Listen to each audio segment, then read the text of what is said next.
আল্লাহকে ভয় করো, অভিনয় করে নয়, নাটক করে নয়, লোক দেখানো ভাবে নয়।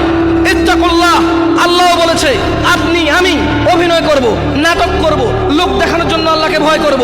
বলবো আমি মুসলিম, সালাত আদায় করি না। বলবো আমি মুসলিম, সারাদিন মদের আড্ডায়। বলবো আমি মুসলিম, সারাদিন মেয়েদের উত্তপ্ত করা, ইফটিজিং করা। বলবো আমি মুসলিম, সারাদিন অবৈধ কাজকর্মে লিপ্ত হওয়া। এই জন্য আল্লাহ জাল্লা ওয়া আলা ওয়া হুয়া রাব্বুকুম ওয়া হুয়া ইয়ালামু কুল্লা শাই আনিন নাস, আল্লাহ জাল্লা ওয়া আলা তিনি তোমাদের স্রষ্টা, তিনি তোমাদের দ্রষ্টা, ওনার কাছে তোমাদের প্রত্যাবর্তন, ওনার কাছে তোমাদের সবার আমাদের সবার বিচার। তাই তিনি তোমাদের ছলনা আমাদের ছলনা বোঝে। তাই তিনি বলেন যে ইত্তাকিল্লাহ, তিনি বলেন যে আল্লাহকে ভয় করো। তিনি বলেছেন ইত্তাকিল্লাহ হাক্কা তুকাতি, তোমরা আমি আল্লাহকে ভয় করো হাক্কা তুকাতি, যেভাবে ভয় করা উচিত।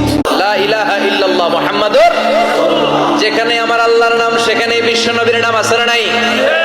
আজান যখন দেই আল্লাহু আকবার